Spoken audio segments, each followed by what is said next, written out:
Welcome back everyone to CIOL's online conference. We will now hear from Bozena Pajak with her presentation, The Science of Language Learning and What Millions of Duolingo Learners Have Taught Us. Bozena is Vice President of Learning and Curriculum at Duolingo, leading the Learning Science and Design team while working at the fascinating intersection of learning science, pedagogy, and product development. She earned her PhD in Linguistics from the University of California, San Diego, and was a postdoctoral fellow in brain and cognitive sciences at the University of Rochester. Why is it that many adults struggle to learn a language, while children do so effortlessly? Bozena will talk about the complexities of language, how humans manage to learn it, and what we can do to optimize second and additional language teaching. Bozena, welcome. We will now pass the controls over to you, and you may begin. Hello, thank you so much for this introduction. Let me go ahead and share my screen. Okay. All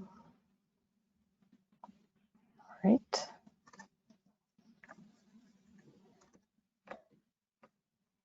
Okay, perfect. I assume you can see this. Okay, well, hello everyone. I'm very excited to be here today and share with you some insights from the work my colleagues and I have been doing to achieve better outcomes at Duolingo. My job at Duolingo really is to make sure we teach better and better. So this is always something I enjoy talking about. Okay, so here's my talk outline. I will first quickly introduce Duolingo.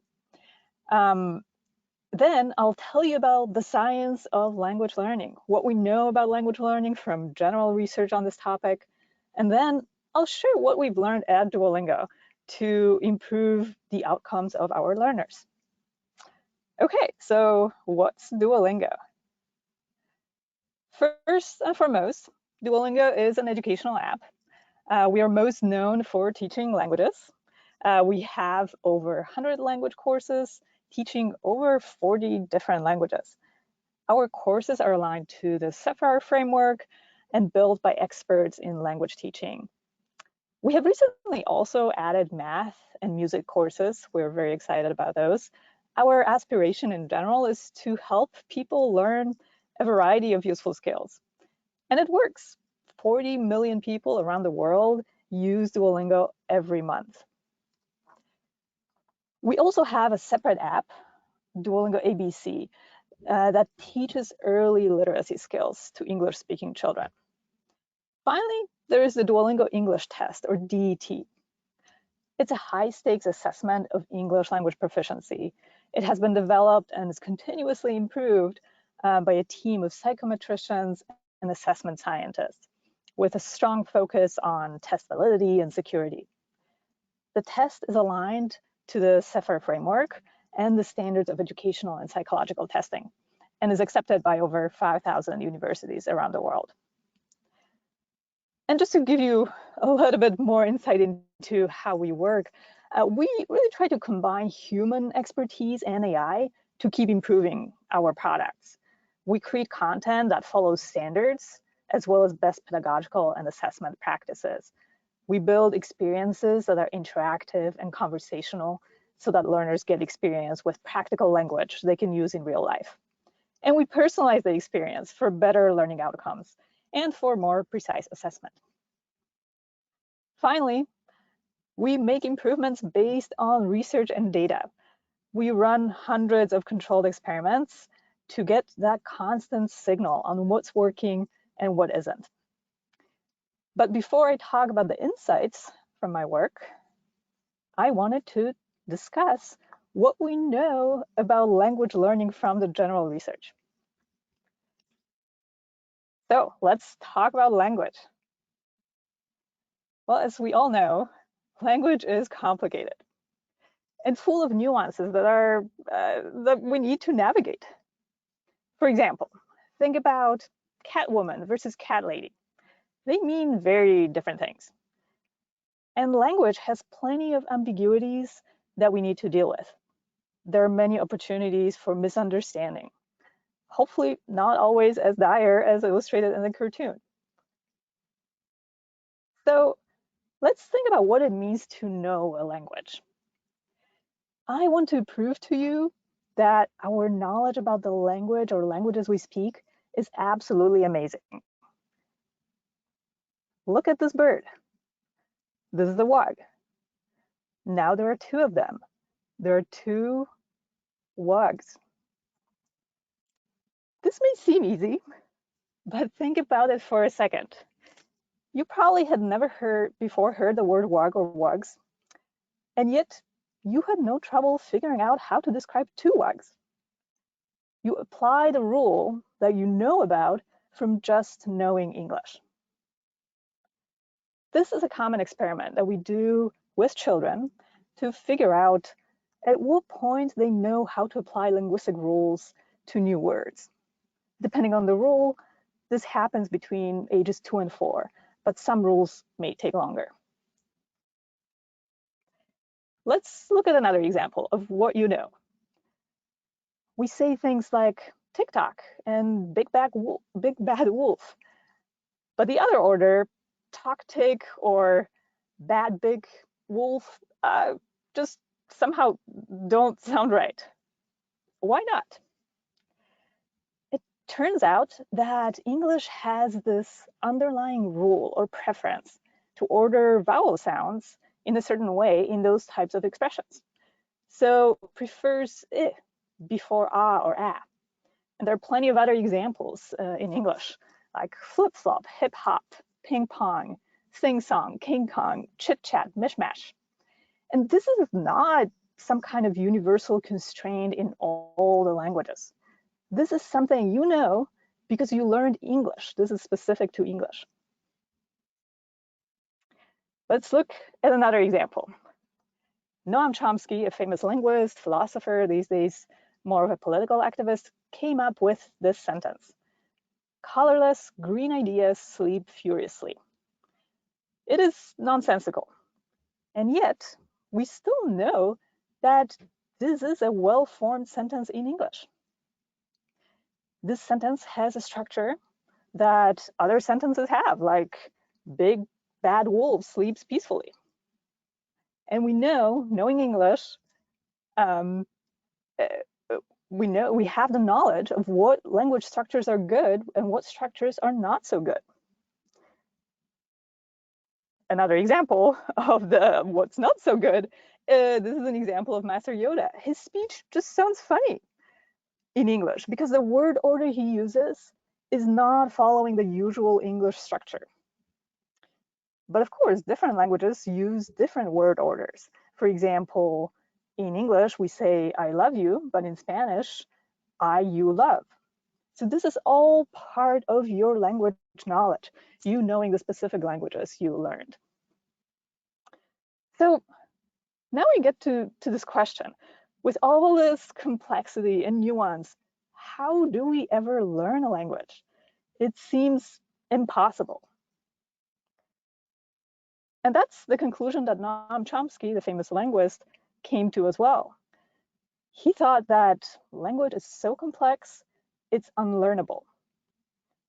Consequently, language must be innate. We must be born with some language knowledge. Specifically, he proposed that we are born with what he called universal grammar, or UG. This is the basic knowledge of all possible structures and other properties of any language. Any language. And the way language learning works, according to Chomsky, is that we are exposed to a specific language in our environment and figure out which properties apply to the language around us. And so what we do is we check the parameters in our heads. Oh, this language has this word order, these sound-related preferences, etc. But this theory, while some researchers still support it, has been largely disputed. It has been shown, especially in the last 3 decades or so, that we are amazing learners. We can learn things that Chomsky didn't think were possible. One of the biggest breakthroughs was a paper by Jenny Safran and colleagues. It was published in Science, and it was about statistical learning. The researchers asked the basic question: how do children know when one word ends and the next begins? When we read, it seems completely obvious, but spoken language doesn't have breaks between words. It's more like reading the line on the slide. So how do children learn individual words when what they hear is just a continuous speech stream? Safran and colleagues hypothesized that babies can recognize patterns. They can track the statistics of the language. So they hear things like pretty baby, pretty doggy, pretty rabbit. And from that, they infer completely unconsciously. This is not something that they consciously think about. So completely unconsciously, they infer that pretty is likely to be a word because these syllables so often go together. But something like tea-bay is not likely to be a word because this combination is less frequent. There's actually a word boundary there. So many words can begin after tea. And the research has confirmed this hypothesis. And now we know that children can learn many aspects of language this way. Their brains find patterns, the statistics in the language, and slowly over time make sense of them. One example is grammar. Children don't memorize conjugation tables or other grammar rules. They learn by listening and observing and letting their brains find the main patterns. And the best proof of this are the mistakes that young children make. So you might have heard young kids say, I eat a cookie instead of I ate, or I go to a park instead of I went. Well, kids say this because they've learned the pattern. This is actually an amazing demonstration of what they've learned. Because in English, the usual past tense has the ed ending. I wanted, I liked, I played. And so kids figure out that pattern and apply it across the board until they learn the exceptions, like ate or went. Okay, so I've established that children can learn a language just from being immersed in it by tracking the statistical patterns and making generalizations. But what about adults? Adults do seem to struggle with languages, especially pronunciation. So why is that? Can we no longer learn the way children learn? Well, let me prove to you that in many ways, you can learn the same way as children. Imagine I speak a language that you really want to learn. It's not difficult because this language is very similar to English, but you need to learn some words that are different. So I help you by talking to you in this language. Look, this is a DAX. And here are 3 more. Now, what do you think DAX means? I bet you immediately guessed it. It's a dog. But let's look at a different scenario. Imagine that instead of these examples of DAX, I showed you these. In this scenario, I'm sure you're guessing that DAX is a specific dog breed, a Dalmatian. Take a moment to appreciate what your brain just did. In each scenario, you developed an immediate intuition about what DAX means. And you didn't just guess based on the first picture. You combined information across multiple examples. And in each case, you arrived at a different answer. And you did it all completely automatically.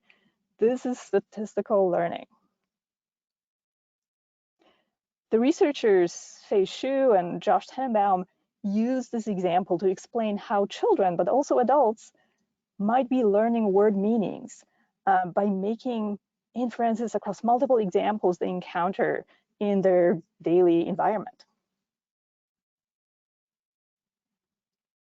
Okay, so this is all great. Adults are fantastic learners. I showed you that you all can do statistical learning just like children. But, well, we do know that adults do struggle more to learn additional languages. So why is that? Well, first, I'll share with you two less interesting reasons.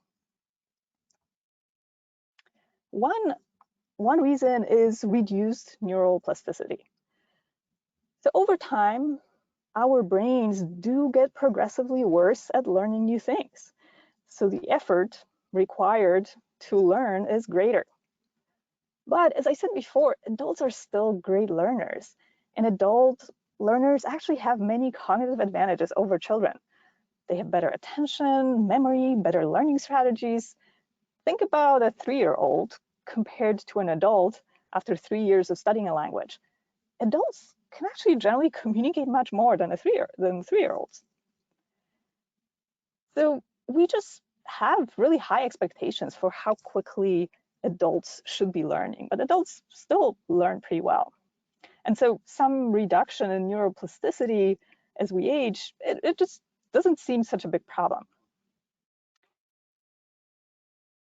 The second of the less interesting reasons is that adults, unlike young children, already know a language. And having this knowledge in your brain actually makes it harder to learn a new language because the language you know can interfere with what you're trying to learn. For example, if you've ever tried to learn another language, you probably experienced trying to say something in that language, and you have a picture of what it should sound like, and yet you say it, and all the sounds get distorted, and it comes out sounding more like your native language. This is because our brains and mouths are used to a particular language. It's a habit. It's hard to switch to a new way of, for example, pronouncing things. But already knowing a language is also helpful in many ways. As adults, we have a lot of information about how language works in general. And this can often help us learn another language. For example, I can tell you that you just need to add an S to make a plural, and you just get it. Children wouldn't understand that. And being able to understand these kinds of rules can make learning much faster. But now, let me tell you about two more interesting reasons why adults struggle to learn a language. And I think they're more interesting because we can dramatically change learning outcomes by focusing on those. The first is motivation. As adults, we simply don't have the same motivation to learn a language as children. Unlike children, we already have a way to communicate. Children can't quit learning a language. They have to do it to get understood by the people around them. Adults can't quit unless they move to a community that doesn't speak their language. And that's one reason why immersive environments are so effective for learning a language. So there's a real challenge to keep people from quitting.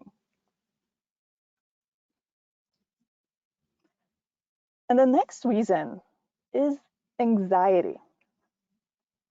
Adults can be very anxious about the learning process. We overthink it.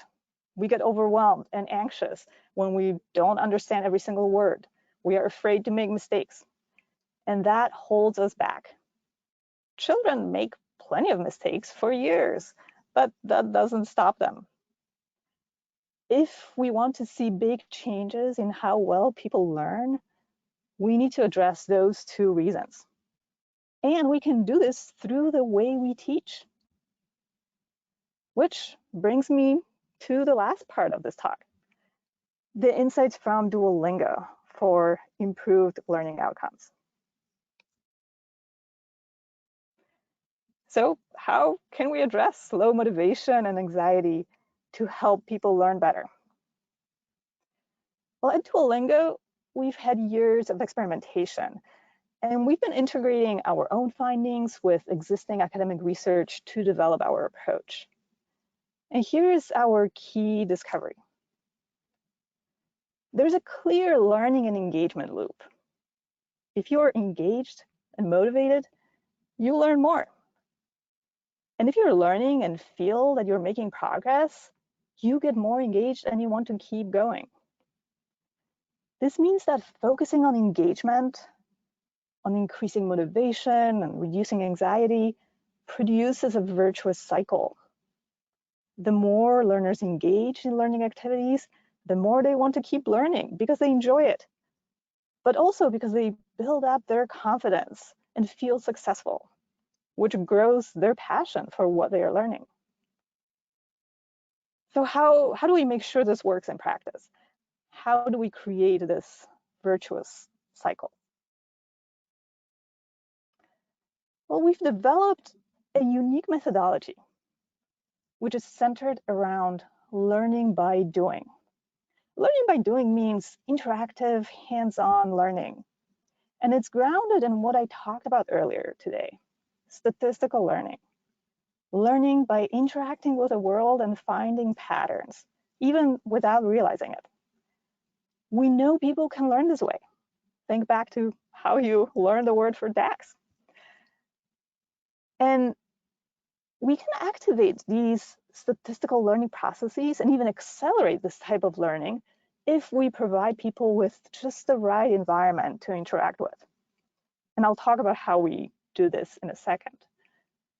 But learning by doing is also the best way we can engage learners in the experience. Learning this way is fun, and it works well when integrated with gamification features that target motivation.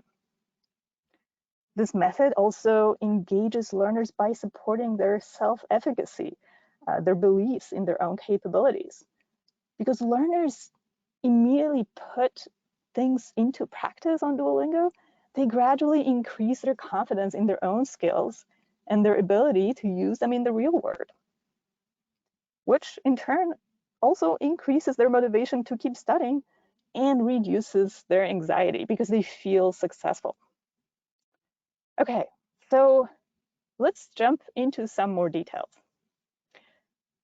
I'll talk about how we build Duolingo, and in those two different buckets, I'll talk about the difference between what learners see and what's under the hood to make this whole experience come together.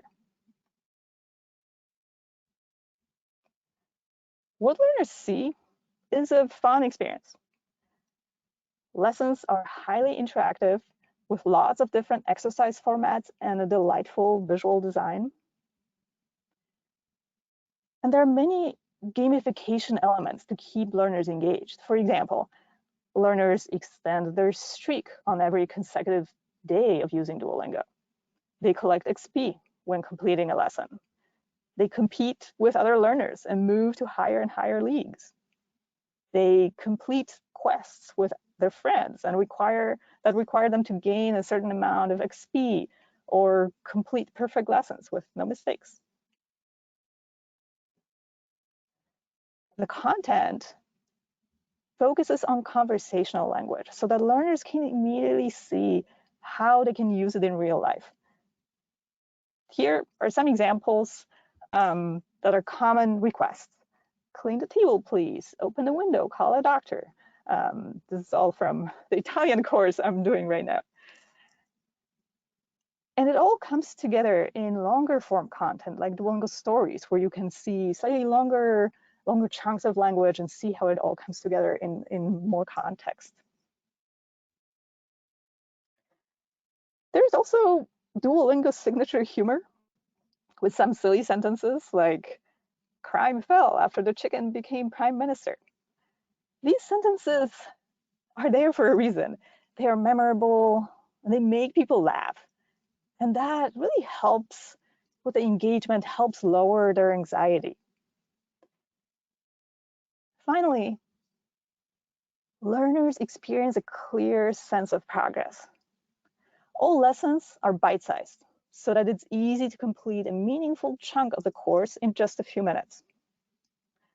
Courses have a well-defined structure with clear milestones that learners progress towards. And critically, those milestones are fairly frequent and constantly visualized for learners so that they feel that they are making progress. So this is all what learners see. Now let's talk about what's under the hood.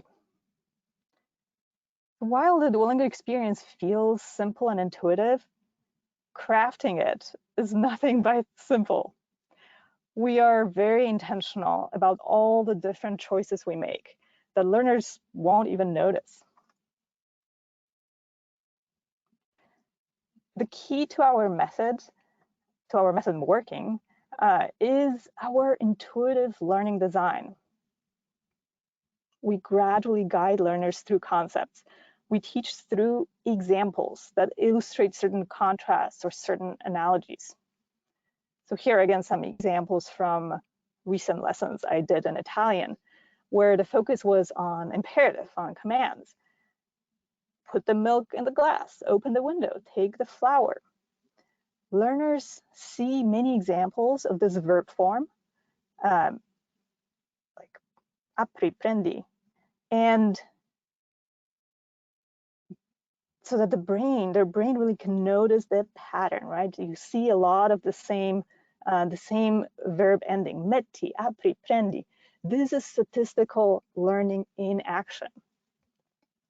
You don't have to consciously notice that there is a pattern here, but your brain in the background is constantly tracking these statistics. And the exercises also get progressively more demanding, where learners might need to type the target verb form, or they might need to contrast it with a different verb form, like here, apri, aprite.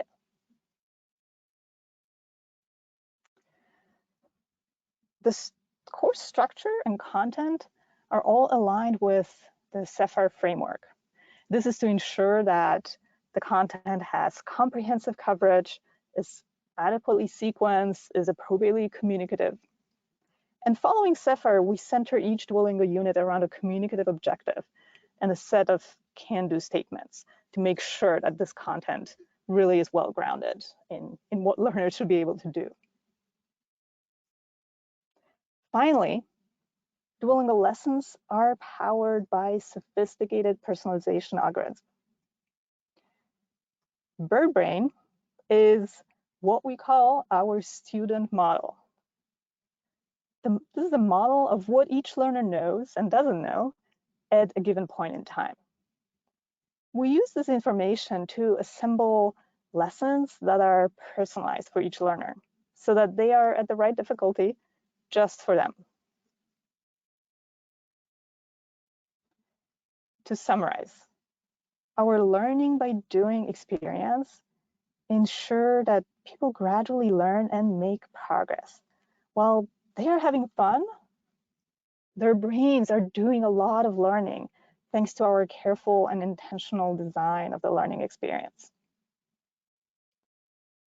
And again, the key is to focus not just on good pedagogy, but also on engagement, on increasing motivation, on reducing anxiety, which are the two key reasons I mentioned why learning languages in adulthood seems so much harder than when we are children. And this works. This figure shows the results of research studies we've done internally at Duolingo at two different points in time. So these were in 2020 and then again 2023, testing people at the same points in the course and with kind of similar assessment. So we recruited participants from Duolingo learners who finished course content through A2 in either Spanish or French. These are some of our biggest, most popular courses. And we asked them to take a standardized test measuring their proficiency in reading and listening comprehension. And if you look at the darker versus lighter bars, you see that there was overall a dramatic increase in scores between 2020 and 2023.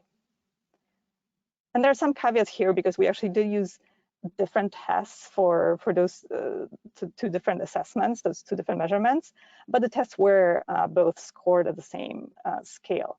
So we're confident that the improvements to the learning experience we made in those 3 years are helping people achieve better outcomes. And a lot of these improvements were aimed at engaging our learners, increasing their motivation through both the visible game mechanics and content improvements, and also the under the hood changes to improve the intuitive guiding through concepts and personalization, which just means improving the scaffolding, removing learner frustration with the material they are progressing through. And this brings me to the end of my presentation. Thank you. Thank you very much, Bozena. That was absolutely fascinating. And we've got a number of questions coming in, so let's dive into those straight away. So a number of questions on languages. Are there plans to add additional languages to Duolingo, and if so, which ones? Great question. We would love to add more and more languages. We would love to have every single language on Duolingo. So it's just a matter of resources and prioritization. Right now, we're really focusing on English, teaching English. English is such an important language globally to learn. You know, I'm one of those people. I'm not a native speaker of English. I had to learn English. And so that's definitely close to my heart, this goal of trying to teach the world English. And so we are working hard on adding more content, expanding the curriculum for our English courses, and adding more English courses, so to make sure English is available really to everyone. So that's the biggest priority. And other than that, we don't have any concrete plans to add other languages beyond English, but this will hopefully come in the next years. Okay, thank you. So on a similar topic, there was one about Welsh as well. So that the Welsh language, are there any possibilities of that being updated, or is that as it is at the moment? At the moment, I mean, we are, it's there. We are supporting it to make sure that it's what we've developed so far, and of course in partnership, we offer it to learners, but we are not dedicating resources right now to expanding it, to improving it. But again, hopefully that is something that we'll be doing in the future. Okay. So another question here. How would you address the comments I've heard from many Duolingo users that although they may learn words and phrases with the app, they still can't comfortably produce or understand natural conversations? Does Duolingo adapt to facilitate more in-depth language learning, or do they see themselves as a complement to other methodologies used in parallel, so other methodologies of learning languages at the same time? Our goal is definitely to help learners get pretty far in a language. Of course, it's work in progress. So this is something that we're trying to keep improving to make sure that people are more and more ready for conversation. We do get a lot of reports from our learners who do say how Duolingo has helped them have those real conversations. So we do know that this is possible. We get a lot of those reports, but it also depends on the course. So some of our courses are more comprehensive than others, and that's just the nature of how we're working. Often we develop new things in just one course, maybe a smaller subset of courses first to see how they work, and then we expand them to other courses. Generally, in the courses, kind of in the order of which courses are most popular. So if you're studying one of the languages that's less popular, it's a little bit less comprehensive. But most recently, we have been adding a lot of new functionality targeting exactly that, more conversational practice, more listening. So something that's already available in some of our courses, that's something that we're testing. We call it Duo Radio, and it's a really delightful experience where you just listen. It's like a radio show hosted by Duolingo characters. And so you focus on, there's the interview, other people, and so you get a lot of listening of this very natural language. And then there are some questions, of course, to test, check your comprehension, to help you get through the experience, to understand it. And so we're working on more things like that, and we're very, very excited about it. Okay, great. I'll read these couple of questions together. So one, which is the currently most popular language for Duolingo subscribers? I assume it's English, but outside of English. And then, is there a saturation point as to the amount of languages you are able to learn? Oh, okay. So the most popular language. So yeah, English. English by far is the most popular. The next one is Spanish, and then French. These are really our top most popular languages around the world. Yeah, is there a limit? I don't know. I definitely know a lot of individuals who've been trying to push it and learn a lot of languages. I know one individual who managed to learn about 40 and actually be able to speak it. I mean, I think at some point the trick becomes is that you have to be able to keep using all those languages that you've learned so that you don't forget them. And I think that becomes harder if it's just a lot of languages, because well, it's just hard to fit them all in your schedule to actually use them. So I think that's more of a limit than maybe the cognitive limit, which I don't know what that is. You know, I see this myself. I studied a lot of languages in my life. So my native language is Polish, and I studied English and Spanish, French, and then plenty of others. But well, I can't really maintain them all. So you know, there are only probably 3 or 4 that I can actually reasonably speak, and the others, well, they're kind of getting a little forgotten. Maybe I'll get back to them. But I think that's the real challenge. Okay, great. Okay. So and next question. I can only agree with everything you said, and I love Duolingo, currently learning Greek, Russian, and Arabic in parallel. However, I still think that everyone, and especially children or non-language specialists, still need a human to accompany them. Are you planning at some point to maybe build in a human component that people could use alongside their use of Duolingo? Well, thank you. First of all, I'm glad you're enjoying Duolingo. And it's a great question. I mean, this is something that we've definitely considered many times. We've even experimented with different kinds of features where we bring in humans. And in the end, we just were not able to build something that would do it in a way that we would like. And we decided that that's just not something that we'll focus on. Our strength is really in building this product, scaling it, that's one of the challenges, how to scale something that involves human, the logistics of it. That was a big problem. And we decided, well, we should just dedicate our resources to just building the best product we can with technology, using humans, of course, to create those courses, but then not having that interactive component with humans, and instead relying on AI. And you know, AI is getting better, and we already see when we're experimenting with a lot of conversational features where you just talk with AI, that it's working pretty well. And so that's something that we'll be leaning into. and hoping that we can make this work really well, still supporting our learners well, just like in our lessons.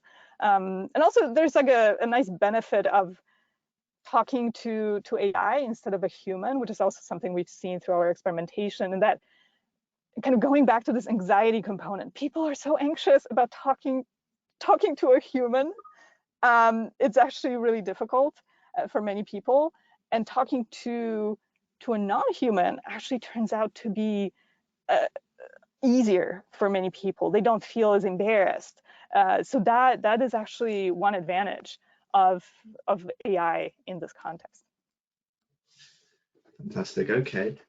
So the next question, to what extent do you teach people how to read non-Roman alphabets, for example, Cyrillic, Arabic, Hindi, Mandarin, Japanese, and so on?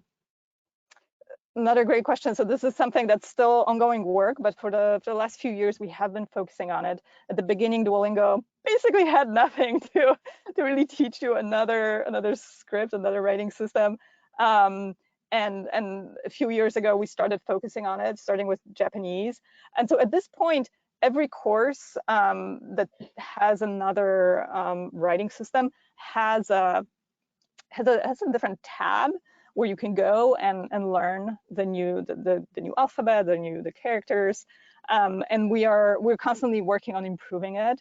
There have been more challenges for languages like Japanese or Chinese. This is something that Mandarin Chinese is something we're working on right now, where there are just so many characters that we really have to think carefully about how to integrate that with the whole course. But yes, so we've been creating a lot of new experiences, new exercises, for example, tracing the new characters, new letters, to really help you remember them, really help you integrate that deep in your memory, creating that muscle memory, even if it's not necessarily for writing, but just for reading. The deeper learning can happen with these kinds of exercises. So that's all something that we are still working on improving. Fantastic. Okay. And the next question we've come in, just sort of tips, the best way for, in this case, it's an 11-year-old boy who already speaks French to learn Spanish using your platform. So I guess what should their sort of study plan be? Studying every day. That's the best way. I would say just going with the flow. I feel like we've built Duolingo to be intuitive and to really, so that people can engage with it in whatever way feels good to them. So I would say there's no need for like a specific plan. It's just handing him the phone with the course and then seeing what happens. But generally, we encourage people to learn every single day, even if it's just one lesson, ideally a few more lessons every day. That's how you can maintain the streak, and that's how you can really keep it fresh in your memory, and you get those benefits of repetition, and that's where you really also learn well in this implicit statistical way, because your brain has constant contact with those same patterns, and that is able to really integrate them. But yeah, I would say no need for like a specific study plan. Okay, fantastic. Okay, well, Bozena, that was absolutely fascinating. Thank you very much. As a keen user of Duolingo, trying to learn Arabic at the moment myself as well, really appreciate everything Duolingo puts in to help people learn languages. So thank you once again.